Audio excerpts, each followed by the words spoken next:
es un desafío a la democracia misma. Una convivencia espectacular. Cohetes de tipo petardo, esos 3 tiros. Con la sola intención de destruir y lastimar.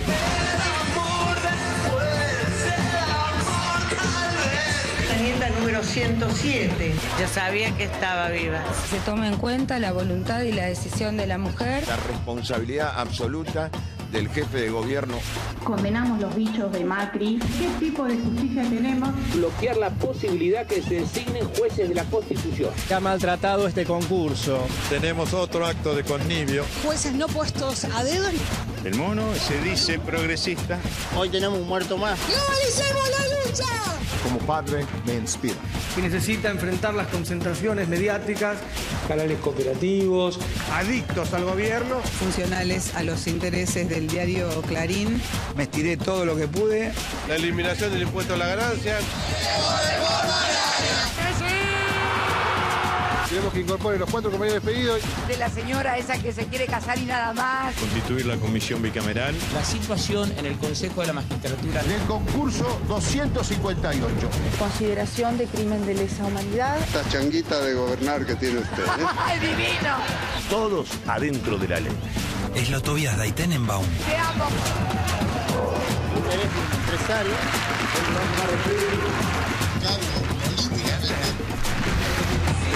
Esto tendrías que habernos dicho vos, Ricalde. No podés ser tan servil al poder, tan servil al poder, tan servil. Palabras más, palabras menos. Muy buenas noches, bienvenidos al programa número 236 de Palabras Más, Palabras Menos. Luego de otra gran demostración de la selección que conduce el hincha estudiante de Alejandro Saavedra, iniciamos el programa. Con un 2-1 recién finalizado el partido. ¿A quién le decía te amo? ¿A vos o a mí? ¿Quién? Cristina, ¿no viste recién? Ah, no sé. Vos, a mí no. Terminaban recién las palabras de la semana con de palabras del día de hoy, que es el hecho, la noticia del día. Y muy característica, muy propio de los tiempos que corren, de la Argentina cada vez más dividida. No solo Moyano se separó, se divorció del gobierno, sino que, lo acabás de ver, lo acabás de escuchar, Moyano le dijo servil al poder nada menos que a Héctor Recalde, un histórico hombre moyanista, uno de sus máximos hombres de confianza, abogado laboralista de larguísima trayectoria en la CGT, como abogado de la CGT y como abogado en los personal. Tiempos más difíciles de toda la pelea de Moyano contra Menem, por ejemplo. Moyano se divide, se separa, se divorcia del gobierno, Moyano se divorcia ahora de Recalde. Pero como es la noticia del día más característica, es interesante ver cómo fue todo. Cualquier descripción es mínima al lado de lo que fue el episodio concreto, que quienes conocemos lo que fue la relación Moyano-Recalde no podemos menos que sentir el impacto personal de las imágenes que ustedes quizás ya hayan visto, pero me parece que uno no se puede cansar de ver. Nosotros vamos a esperar que los compañeros del CT hagan uso de la palabra y después nos vamos a retirar, porque es una vergüenza. Es lamentable lo que ha pasado y fundamentalmente teniendo en cuenta que creíamos que teníamos un hombre, el presidente de la Comisión de Trabajo, que respondía a los intereses de la CGT y de los trabajadores. Lamentablemente tengo que decir que ha pasado todo lo contrario. Porque esto tendrías que habernos dicho vos, Recalde. No podés ser tan servil al poder, ¿no es cierto? Y no responder a los intereses de los trabajadores. Esto es así. Esto de gusto no te gusta es así. Entonces no se puede ser no se puede ser de esa forma. Hay que hablar con claridad. Si hubiera dicho yo no puedo responder más a ustedes porque tengo otros intereses que defender, lo hubiéramos entendido. Pero no hacernos esta jugada. ¿Invitarnos para qué? ¿Para decirnos que ya está todo cocinado? Esto no es una falta de respeto a la conducción, a los dirigentes. Porque los dirigentes no sufrimos las consecuencias. Es una falta de respeto a los trabajadores. Y la historia los va a jugar. La historia los va a jugar a ustedes. ¿Por qué puntualmente el enojo de Moyano? Fueron invitados, como el resto de las centrales sindicales, a dar su opinión en el tratamiento de un proyecto de ley que ya tiene media sanción para crear un nuevo sistema de accidentes de trabajo, de ART, con el cual la CGT no está de acuerdo. Y se entera Moyano en el lugar que ya estaba firmado el dictamen. Ya estaba firmado el dictamen antes de escuchar los argumentos de la CGT. Tenemos una mesa hoy sindical. Déjame agregar una sola cosita. Sí, claro. Hay dos interpretaciones posibles de esto. ¿Es un problema personal o un problema político puntual? ¿O es la punta de un iceberg, lo que se ve de un iceberg? Es decir, hay lo que uno recorre del peronismo, y no de los que se fueron hacia el peronismo federal o hacia, sino el peronismo que todavía cumple órdenes o que sigue cumpliendo órdenes de la conducción kirchnerista. Uno percibe muchas heridas abiertas. Probablemente si se proyecta el liderazgo de Cristina hacia la eternidad, esas heridas nunca salgan y aparezcan como episodios esporádicos como este. Si no ocurre que el liderazgo se proyecte hacia la eternidad, me parece que episodios de este tipo, de mayor o menor magnitud, vamos a ver muchos. Tenemos una mesa sindical, porque si bien es cierto que en la Argentina hay divisiones, divorcios, separaciones, también eso provoca uniones. Van a estar aquí sentados en la misma mesa Pablo Michel y Juan Carlos Smith, hombre del moyanismo, marcharon juntos la semana pasada. Vamos a tratar este tema y otros más. Hoy también nos vamos a ocupar largamente de lo que el gobierno denomina el 7D. El 7 de diciembre, el día de la desinversión, la adecuación. Como siempre hacemos, cada vez que en el formato del programa planteamos un debate, en este programa se informa, a veces analizamos, opinamos, hacemos reportajes y planteamos debates, mesas debates. Como hacemos cada vez que imaginamos un debate, invitamos a las partes más representativas. Y por supuesto, en la discusión del 7D, una parte clave, importante, indispensable, es el gobierno. Y por supuesto, invitamos a mucha gente del gobierno a que participe del debate, por supuesto de a uno. Y nos fueron diciendo que no, uno por uno. No es la primera vez que pasa. En realidad pasa siempre. Generalmente los temas que nosotros tratamos, por ser temas de política o de economía o incluso también de sociedad, el gobierno debería tener una voz para dar en el programa. Y nunca aceptan invitaciones. En lo que transcurrió del año, ya estamos en octubre, jamás ha venido aquí un miembro del Poder Ejecutivo. Ni uno solo. Por supuesto nos encantaría entrevistar a la Presidenta de la Nación, pero la Presidenta de la Nación no da entrevistas a nadie. Los ministros sí. Acá no ha venido ni uno solo. Ni ministros, ni secretarios de Estado, ni subsecretarios de Estado, ni directores nacionales.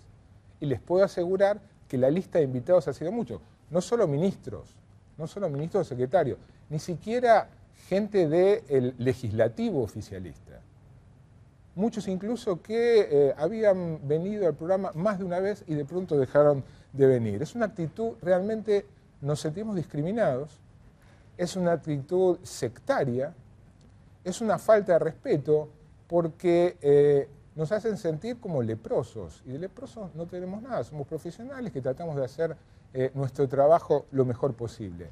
Pero además, si tan preocupados están por neutralizar lo que ellos consideran que es la voz hegemónica de los medios, tienen la posibilidad acá, tienen el deber, tienen la oportunidad de hacerse escuchar. Así que por eso la mesa de todas maneras está lo más equilibrada posible, sin voz oficial, lamentablemente, y más allá de que hasta ahora nos han hecho sentir como leprosos, los seguiremos invitando cada vez que consideremos que corresponde. Entre la gente que toma este tipo de actitudes, hay muchas personas que durante muchísimo tiempo estuvieron cercanas. Es más, que durante muchísimo tiempo usaron como canal de expresión muchos de nuestros trabajos acá y en otros medios.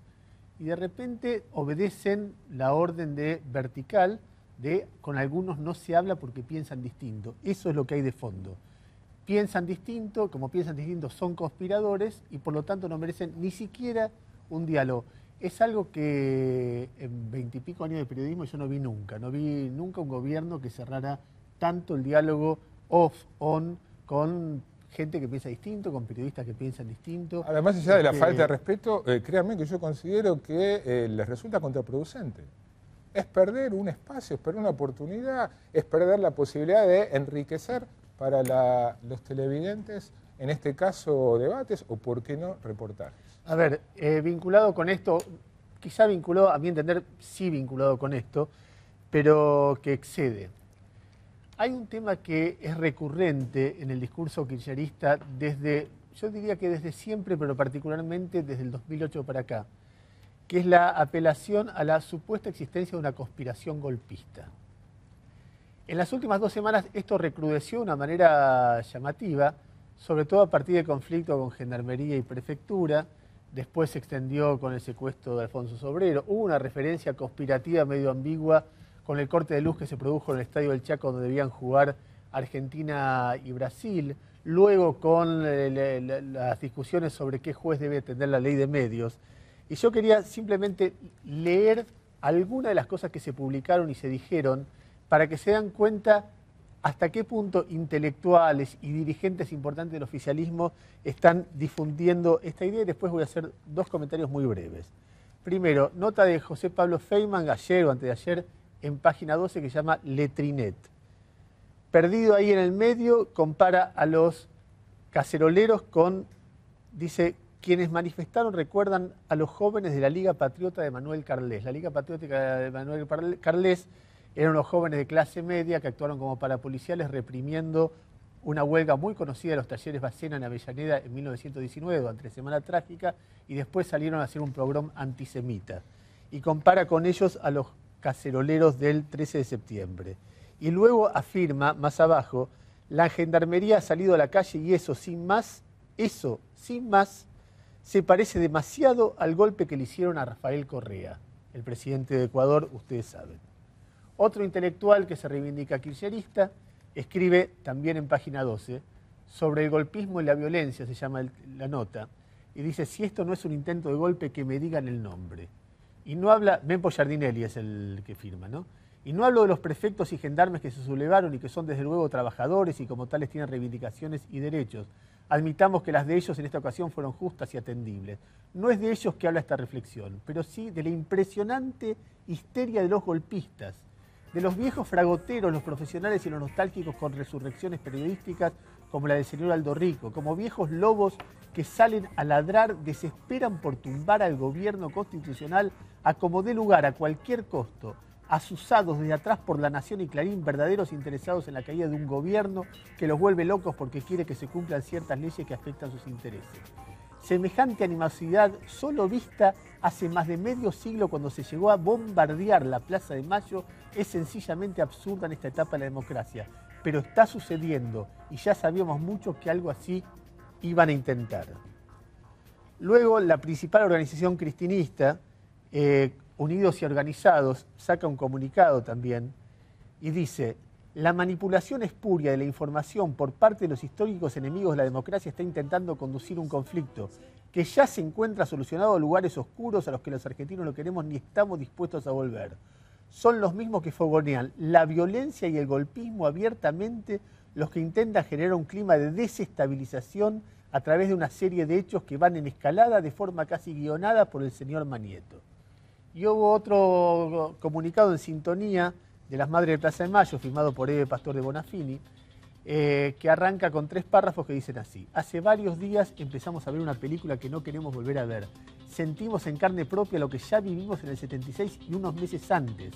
El cajón con el cuerpo de Moreno con un balazo en la cabeza nos mostró que los mismos asesinos de la AAA, insertados después en el ejército y en la marcha y en la marina, no estaban lejos. Las madres que salimos a la calle en el primer momento y que nunca la dejamos, le pedimos al pueblo argentino que tome conciencia, que no nos dejemos invadir por las televisiones malditas que en vez de tirar balazos nos tiran mentiras, difamaciones que son mucho más fuertes que las balas. Hace un rato, cuando arrancaba el programa, vi una frase de Cristina: es un verdadero desafío para la supervivencia democrática, o una cosa así. 2 o 3 cosas muy sencillas. Primero, para poder fundamentar en este caso, o en cualquier otro, el de Fragate Libertad, que no sé, en un medio lo llamaron Fragote Libertad, todo el episodio, tiene que haber datos concretos de una conspiración. No basta decir, hay una protesta de prefectura por salarios y los medios amplifican para caracterizar esto como algo parecido al golpe del 55 o al golpe del 76. Tiene que haber algún dato, alguna reunión, alguna comunicación telefónica, algo más que permita pensar que esto es algo más que una fabulación o simplemente un discurso político para quebrar un conflicto gremial diciéndole que es golpista o que está siendo utilizado por golpistas. Lo segundo que voy a decir, que para mí es más importante: quienes vivimos dictaduras o golpes de Estado, sabemos perfectamente que es un disparate decir que Cristina o Néstor Kirchner son dictadores. No, a mí me parece, siempre lo pensé, cualquier analogía de este gobierno con una dictadura es directamente disparatado. Es no saber lo que es una democracia, no lo que es una democracia y no tiene nada que ver con una dictadura. Tan disparatado es eso como decir que una caricatura, una nota, una cobertura periodística, un conflicto gremial, sea de Moyano, sea de los gendarmes, es un golpe de Estado. Es tan disparatado una cosa como la otra. Quizá los conflictos sean conflictos, en una sociedad los conflictos existen.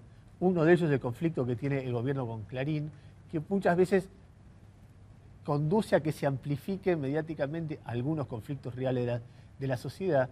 Ahora, son conflictos que tienen que ver con una democracia, no con un golpe de Estado. No, pero además, sin duda alguna, y esto se ve a través de mensajes, incluso de declaraciones públicas de algunos ciudadanos, no me cabe duda que hay ciudadanos a los que les gustaría que este gobierno cayera. Como hay ciudadanos a los que les gustaría que Cristina concentre una cantidad de poder enorme incompatible con la democracia. Son ciudadanos aislados, minúsculos en términos cuantitativos. De ahí a imaginar un golpe de Estado, o sea, ¿dónde está la fuerza para dar un golpe de Estado? ¿Qué imaginan que tomaría quién el poder? ¿Cómo caería alguien en un contexto de estabilidad económica, en un contexto de que no hay guerra fría, donde los militares no tienen poder? ¿Qué es lo que imaginan? Ahora, con todas estas cosas se le miente a gente joven, que quizá no enterada de lo que fue aquello, cree que esto es una situación, no me parece. Poquito de economía. Los invito a hacer un repaso de algunas fotos. Quien vas a ver en primer lugar es conocida, se llama Mercedes Marcó del Pont, presidenta del Banco Central. A continuación, no tan conocida su cara, sí muy prestigioso en el mundo de los economistas, Eduardo Basualdo. Además de académico de Flaxo, es director por el Estado en YPF. Aldo Ferrer, embajador nuestro en Francia. Alejandro Banoli es el siguiente, titular de la Comisión Nacional de Valores. El siguiente tampoco es muy conocido, pero de larga trayectoria en el directorio del Banco Central, muy respetado, Arturo O'Connell. A continuación, Jorge Gallero, del CEFIDAR, un centro de estudios que tiene financiamiento de bancos públicos. Abraham Gac, ex rector del Carlos Pellegrini. Héctor Valle, titular de la Fundación FIDE, de donde sale Mercedes Marcó del Pont. A continuación, José Sbatella, funcionario público, titular de la Unidad de Investigaciones Financieras, Salvador Trever, cordobés, académico, y Alberto Müller, docente de la Facultad de Ciencias Económicas. ¿Qué tienen en común todos ellos, además de ser economistas? Forman parte del Grupo Fénix, un grupo formado en el 2000 para pensar un país distinto al que venía. Un país distinto a lo que fueron los años de convertibilidad, un país distinto al discurso neoliberal o al discurso ortodoxo. ¿Y por qué traigo a cuento el Plan Fénix, el Grupo Fénix? Porque emitieron una especie de carta abierta, así como lo de carta abierta. Todos ellos, además, por supuesto los funcionarios públicos. Los que no son funcionarios públicos, algunos son kirchneristas, otros no, aunque en su gran mayoría, todos, ven con buenos ojos los grandes lineamientos de la política económica oficial. Decía, ¿a qué viene todo esto? A que días atrás dieron a conocer una carta abierta, una declaración que se llama La Cuestión Inflacionaria, un documento de 3 páginas y me parece de mucho interés. ¿Por qué? Porque no viene de los economistas de la Citi, de los gurúes, de los ortodoxos, del Fondo Monetario. Son un grupo conformado por funcionarios oficiales o gente bastante afín a los lineamientos del gobierno, que habla de la inflación de la siguiente manera. Nos ayudamos con unas placas. ¿Qué es lo que advierten? Fénix advierte, el Grupo Fénix. La inflación está alcanzando índices superiores a los deseables. Las cifras del INDEC han perdido credibilidad, lo dicen ellos. La inflación rondaría entre el 20 y el 23% anual, es decir, el doble o un poco más que lo que marca el INDEC. Dice que no hay riesgos de espiralización, que esto se desmadre, pero advierten que la situación debe ser corregida sin más dilaciones. Le dan urgencia al problema inflacionario. Y acá viene, ¿y por qué están preocupados por el problema inflacionario? Una agrupación que nuclea a funcionarios públicos y a economistas que no piensan muy distinto al gobierno. Porque la inflación afecta a los asalariados, porque la inflación estrecha el horizonte de decisión y desestimula la toma de riesgos. Ahí claramente apuntan, si uno no tiene un horizonte de lo suficientemente largo, no invierte, o por lo menos no invierte en proyectos cuyo repago requiere de un plazo considerable. Y porque además retrasa el tipo de cambio real, es decir, abarata el dólar y esto perjudica a las industrias, y además retrasa las tarifas de los servicios públicos. Aumentan los costos y las tarifas se mantienen congeladas y esto demanda del Estado cada vez más subsidios.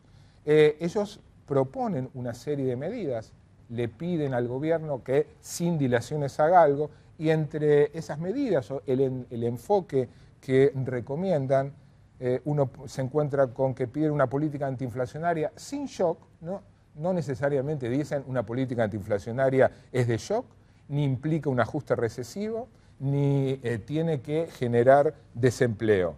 Dicen además que una política antiinflacionaria no requiere de una reducción exagerada, indebida del gasto público. Sin embargo, plantean como conveniente y necesario el redireccionamiento de gasto público y ponen como ejemplo el tema de los subsidios, particularmente los subsidios que benefician a sectores medios y medios altos. Pide que se aumente la competencia en la economía, hay mucha oligopolización. Piden una política de ingresos, es decir, que se moderen en una mesa los aumentos de precios y los aumentos de salario de manera coordinada. No lo dicen, pero la idea es recrear el Consejo Económico Social.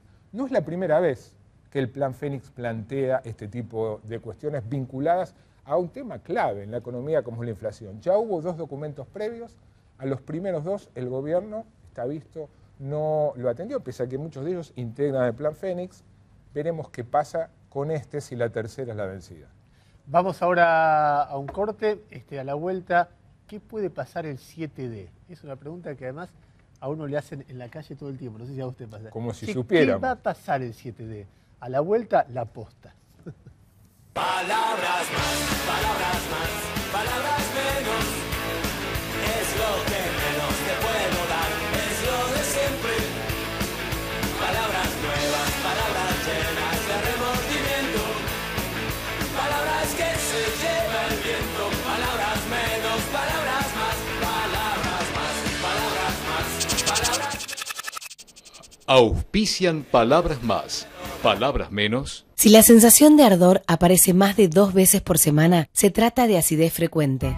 Aciatop con omeprazol disminuye la producción de ácido estomacal con solo un comprimido de 24 horas de acción. Nuevo Aciatop Tablet soluciona la acidez frecuente. Malvinas Argentinas, el municipio, Gobierno de Jesús Cariglino.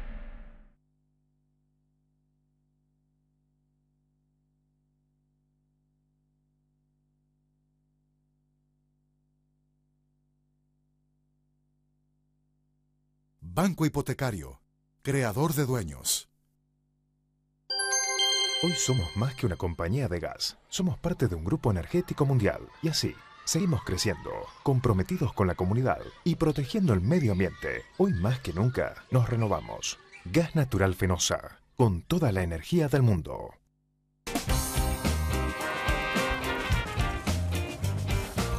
A una ciudad verde también llegamos juntos en bici. Entrá a la Bicisenda. Buenos Aires Ciudad.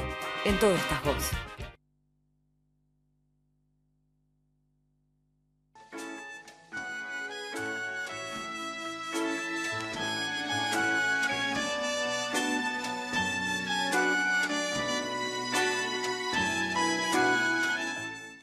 Confiterías y panaderías La Argentina. Más de 100 años horneando para nuestros vecinos. Palabras más, palabras más, palabras menos. Es lo que... ¿Qué pasa el 7D? Estamos aquí con Martín Becerra, doctor en Ciencias de la Comunicación de la Universidad de Quilmes, uno de los impulsores de la Ley de Medios, Enocha Aguiar, abogado, fue titular de la Comisión Nacional de Comunicaciones durante el gobierno de la Alianza, y José Cretaz, periodista del diario La Nación, especializado en temas de comunicación. A los 3, muchas gracias por venir. Muchas gracias. Seguramente, si lo tienen la posta, por supuesto que bienvenido a la primicia. Imagino que ninguno sabe qué va a pasar el 7D, pero quisiéramos que nos digan qué consideran que debería pasar el 7D. Primero, lo que debe pasar ya está normado, ya está dicho. El AFSCA, la Autoridad Federal del Servicio de Comunicación Audiovisual, por septiembre del 2010 sacó una resolución 297 que reglamenta exactamente cómo es este periodo. Entonces, divide en dos. Los que hacen una adecuación voluntaria, que aparentemente serían casi 25, y los que no hacen esa adecuación voluntaria, y por no hacerla, el AFSCA tiene que determinar el incumplimiento, y les notifica que hay un incumplimiento que no se han adecuado. Dice la resolución, está aquí escrita, que después de esa notificación tiene el incumplidor, tiene 30 días para adecuarse. En caso de que no, se constata el incumplimiento, se llama a peritos para que evalúen los bienes de la licencia en cuestión, se hace un pliego, se llama a concurso, alguien gana ese concurso y finalmente el AFSCA le solicita al titular original de la licencia que transfiera su licencia al ganador. Todo es ese proceso que está normado. Ese proceso se cumpliría en la versión, supongamos que no haya medidas judiciales. De fondo. De fondo ni cautelar. Exactamente. Entonces, si se aplica el 7 de diciembre, hay dos versiones sobre qué significa el 7 de diciembre. Versión del Grupo Clarín. El 7 de diciembre empieza el periodo de un año y si al año incumplí, vienen los 30 días, la notificación, el peritaje, el concurso, etc. Versión, aparentemente el gobierno no explícita, pero está en la norma. El 7D termina el periodo de adecuación y por lo tanto notifico y tiene 30 días y después sigue todo el proceso. Pero no dijiste que la norma es la versión del gobierno. No. Es la versión del gobierno... La norma es la norma que hay. Sí, pero según lo que vos contaste, la versión del gobierno se adapta a la norma. Es que el gobierno no puede hacer más que respetar su propia norma. Lo único que hay como diferencia es, para el Grupo Clarín sería, si no hay otra medida judicial, tengo un año de adecuación y a partir de ahí se me puede aplicar el proceso de incumplimiento.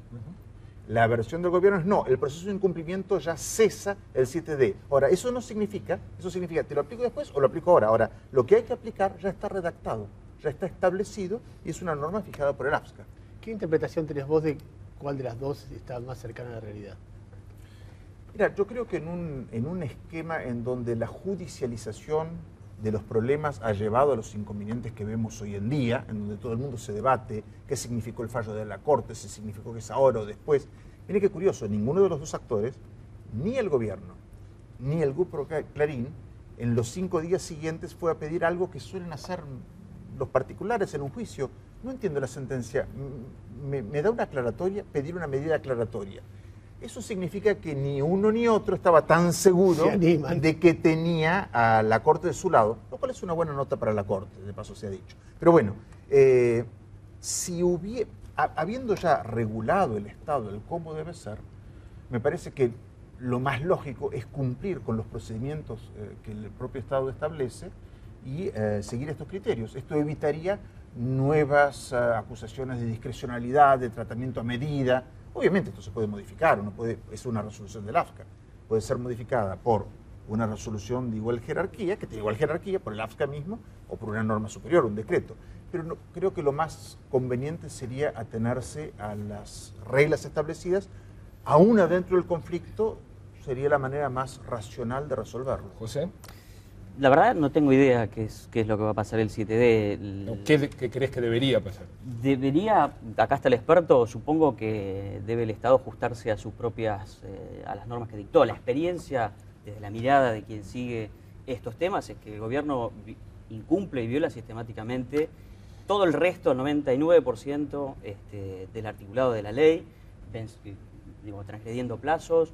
Sin ir más lejos, después de la sanción de la ley se produjeron 2 grandes transferencias de emisoras de radio y de licencias, sobre lo que todavía AFSCA, incumpliendo lo que dice el mismo texto de la ley, no ha dicho nada. Una es la venta de CIDE, el grupo mexicano, de Rock and Pop y Metro y otras emisoras, a Moneta, que además tampoco sabemos bien quiénes son los dueños de esas emisoras y qué transferencias hubo, y si hubo posteriormente otras, ¿no? Como suele ocurrir en cada operación de Participa Moneta.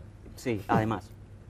Y más recientemente la transferencia de las emisoras de Cristóbal López, que solamente de Haddad a Cristóbal López, solamente siguiendo los comunicados, que son 4 o 5 comunicados oficiales del grupo Indalo, la empresa con la cual Cristóbal López adquirió estas radios, uno va viendo cómo van modificando el discurso oficial, el corporativo. Primero compraron todas las emisoras, después fueron aclarando que compraban todas, pero se van a desprender de 2, algo que además no está permitido. Solamente se pueden transferir licencias ajustándose, digamos, cuando los grupos necesitan ajustarse al nuevo marco regulatorio. No pueden transferirse completamente paquetes de licencias para que después el comprador, a su vez, revenda esas otras licencias. Por lo menos, uno se mete en cada uno de los grandes aspectos, de los grandes capítulos de la ley de medios, y empieza a encontrar, en lo que eran grandes promesas, grandes agujeros negros, grandes incumplimientos, contradicciones, una flagrante contradicción, por ahí el abogado me corrige, pero entre la ley de medios, el artículo clave de la ley de medios, que no es el 161, sino el artículo 45, que fija los topes a la cantidad de licencias,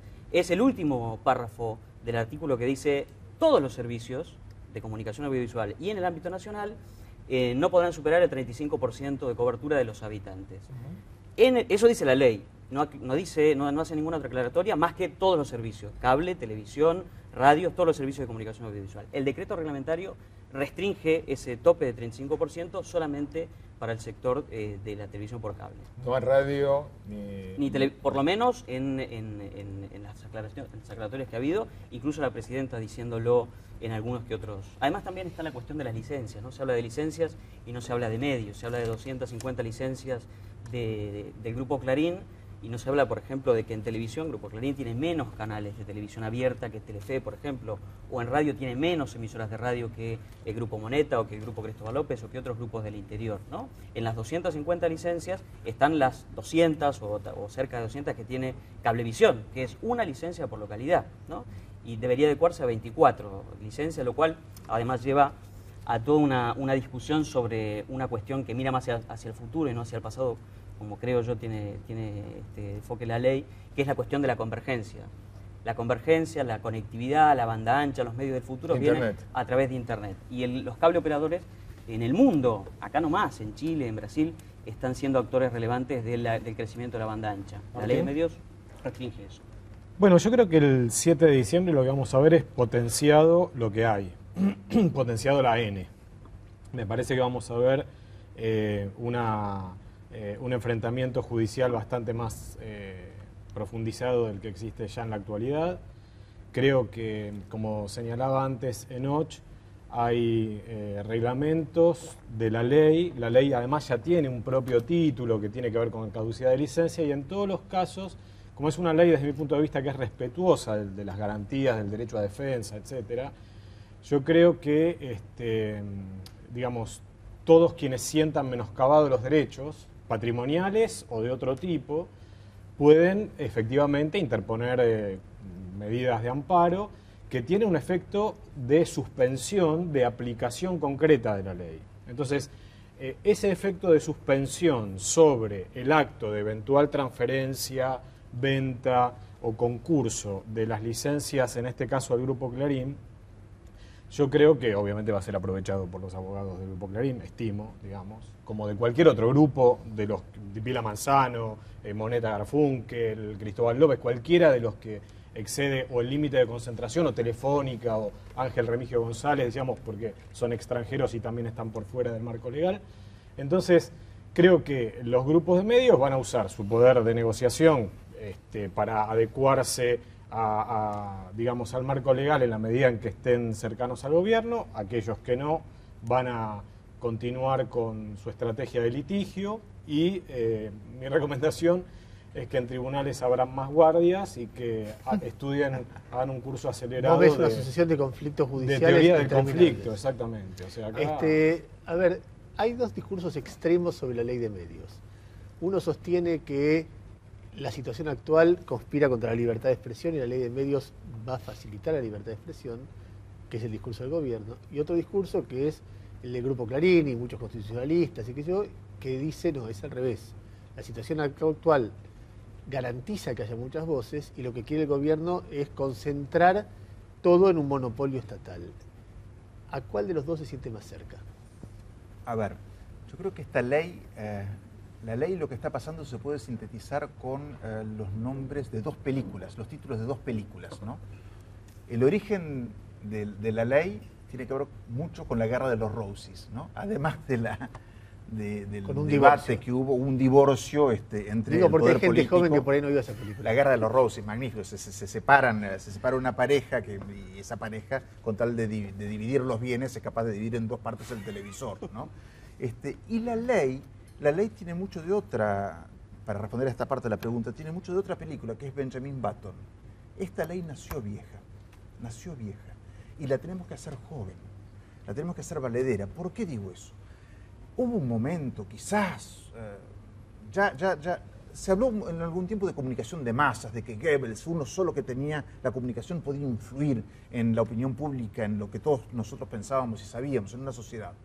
Eso ya se terminó, ya en la década de los 70 todo el mundo hablaba de comunicación social, era mucho más rica. Hoy en día el paradigma de la comunicación interactiva es el uno. Cuando se debatía la ley de medios en los 80, los 90, todavía uno podía decir, sin adherir demasiado, de que los medios gráficos y audiovisuales conformaban buena parte de la comunicación social y el resto era el boca-oreja. Hoy en día la televisión se ve la mitad. Los chicos no ven 4 horas, han bajado a 2 horas por primera vez en 50 años la mirada hacia la televisión. La pantalla que importa es otra. Todo lo que tenga que ver. Ahí la computadora, decís. Lo que digo es, cuando el gobierno dice, con esto tenemos la libertad ya crece por otro lado. Si este medio no existiera más, la libertad también existiría. La libertad de expresión, la capacidad de una sociedad de autoguiarse y de intercambiar ideas, ya por Internet, por la interactividad de los ciudadanos, la comunicación se genera de otra manera. Somos mucho más independientes, lo cual no le quita importancia a este debate. Es un debate importantísimo. Un solo libro que se deje de publicar o que se publique de más resta o suma al diálogo social y a la conformación. Pero digo, el debate no está en ese lugar de con esto es toda la libertad y sin esto es nada, ¿no? Que es un poco la antítesis que se ha planteado. La realidad política, social y comunicacional pasa por otro lado, por suerte. Y con eso debería ser mitigado un poquito la pelea, la polarización que hay hoy en día en estos temas, ¿no?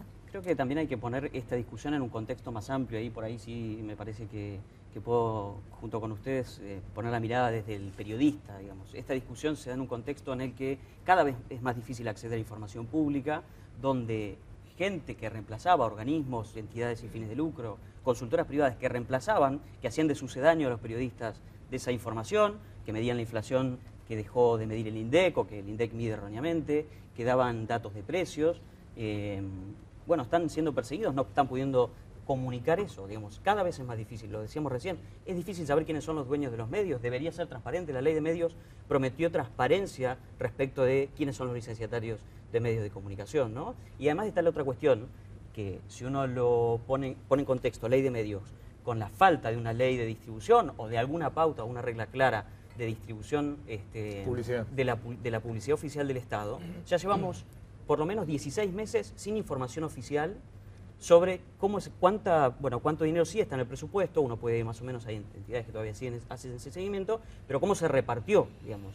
Y sobre todo no tenemos ni idea de con qué criterio podemos saber. De hecho, hay medios de comunicación que solamente existen, solamente son viables en la medida en que sigan recibiendo los volúmenes de pauta oficial que están recibiendo. Y tal vez estén dejando de recibir los mismos niveles de pauta, o tal vez la inflación les esté comiendo el valor de esos recursos, porque hay algunas señales que dicen, bueno, que a lo mejor el crecimiento, la expansión de esos medios se detuvo. Ningún país del mundo tiene tantas cadenas de noticias como la Argentina, ¿no? Yo quisiera disentir un poco con lo que venimos planteando. En primer lugar, diría que desde mi punto de vista la letra de la ley representa en términos de consagración de derechos un avance importante, tanto en comparación con la tradición normativa argentina, digamos, es claramente superior a las leyes previas, como en el contexto latinoamericano. Eso en primer lugar, digamos, consagra el derecho a la... Es la primera ley en la historia de la Argentina que no proscribe el acceso a las licencias para organizaciones sin fines de lucro. Eso, desde el punto de vista del avance de la consagración de derechos, es enorme. Ahora, que la ley no se cumple, que la ley es gestionada con discrecionalidad. Estoy de acuerdo, digamos, ¿no? con criticar la aplicación que ha venido teniendo la ley. Pero quiero decir, como van a tener ustedes una mesa con representantes de trabajadores, a mí el hecho de que no se cumple el artículo 14 bis en la participación de los trabajadores en las ganancias de las empresas no me hace abjurar de la Constitución Nacional, me hace exigir el cumplimiento de ese derecho que tenemos los trabajadores en la Argentina. Entonces, yo creo que hay que diferenciar la letra de las leyes, que no es la única esta en nuestro marco legal que no se cumple, de las prácticas que venimos tradicionalmente acumulando. Y decía disentir simplemente porque creo que lo que José apunta como responsabilidad del gobierno nacional es una característica bastante extendida en el estamento político que gobierna el Estado Nacional, las provincias, la ciudad de Buenos Aires. Es decir, Macri vetó una ley de publicidad oficial que había sido unánimemente votada por la legislatura porteña, es decir, por sus propios legisladores, en sus primeros meses de gobierno. Entonces, la falta de transparencia, de acceso público a la información, la comparten Cobos cuando era gobernador de Mendoza, De la Sota ahora gobernador de Córdoba, Scioli gobernador de la provincia de Buenos Aires, Macri y Cristina Fernández de Kirchner. Quiero decir, esto no digo mal de muchos consuelos, no, digamos, pero estoy señalando que es una característica muy extendida que habla de cierta noción patrimonialista que tiene el sistema político sobre los recursos que son públicos. Entonces, cuando criticamos el manejo de los medios de gestión estatal que deberían ser públicos según la ley de medios y en la práctica son gubernamentales, estamos criticando eso. Pero nada me hace pensar que si en lugar de Cristina Fernández gobernara Urtubey, De la Sota o Macri, sería distinta la gestión oficialista de los medios públicos. Una duda operativa. En el escenario que el gobierno, el 7D o el 8 o el 10, dice Clarín incumplió, vamos a aplicar esa resolución. Y vos dijiste, tiene que establecer los incumplimientos y someter a concurso lo que considera excesivo.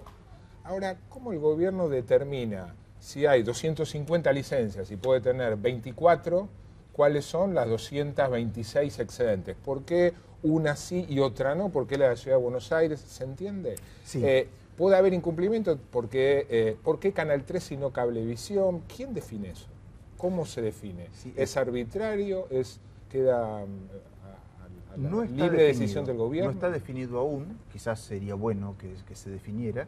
Hay algunos incumplimientos que son como medio automáticos. Por ejemplo, poco importa que tengas muchas o pocas licencias de televisión y radio abierta, si hay una televisión, uno puede tener hasta 10, no más de 10. Sí. Pero aunque uno tuviera 9, 4, 3, 2 o 1, si coinciden la televisión abierta y un cable en una localidad, una de las dos automáticamente se va. Bueno, vamos al ejemplo. ¿Cuál? ¿El cable o la televisión? Ahí, a ver, hay una lógica económica, pero no tiene por qué ser la del titular. Efectivamente, habría que arbitrar un sistema o uniforme para todos los que se tienen que adecuar. ¿No está previsto? No, eso no está previsto. Pero además hay otra discusión, que esto puede ser ciencia ficción, porque además puede haber extensiones de licencias. Vila Manzano, Daniel Vila, se ha cansado de decir en sus medios y en los medios del Grupo Clarín donde ha sido entrevistado, que ellos ya presentaron el plan de adecuación, que no conocemos, o sea, más que por lo que dice Vila, y por lo que dice es, nosotros no nos vamos a desprender de nada, vamos a adecuar después de un concurso de acreedores que tiene Supercanal, dicho sea de paso, desde hace más de 15 años, y ahí los acreedores van a quedar como titulares de las licencias, nadie sabe bien quiénes son los acreedores y a quién responden esos acreedores, y además dice otra cosa, que es, que no sé si está regulado, está planteado cómo es, que puede haber extensiones de licencia. Una misma empresa, por ejemplo, que opera en la capital federal, podría pedir extensiones de licencias de cable en el primer cinturón del conurbano, y tal vez, no sé, si AFCA podría darle incluso en el segundo cordón y cubrir con una sola licencia el principal mercado de televisión paga. ¿Eso podría suceder? ¿Quién dice una empresa sí, Cablevisión necesita 24, necesita muchas más, y otro necesita solo uno? De hecho, tenemos en la práctica DirecTV, Telecentro, que otra cuestión, ¿no? Único operador monopólico de triple play, o sea, un servicio que está prácticamente triple play, televisión, paga, telefonía fija y banda ancha prestados por un mismo operador, un mismo precio, por una misma red tecnológica. Eso en Argentina está prácticamente prohibido. Hay muy poquitos operadores de triple play, que pueden ser o telefónicas, prohibidos en Argentina, o los cables también muy restringidos, incluso por la ley de medios. Sí, una aclaración muy chiquita, no es un problema del AFSCA. Siempre se definió desde hace ya 20 años, desde que empezó el cable, que uno puede tener una zona principal y otra zona. Por ejemplo, en la ciudad de Rosario hay una localidad muy chiquita que se llama Pérez al lado. Un prestador que empieza en Pérez y que solo tiene Pérez tiene una licencia para Pérez.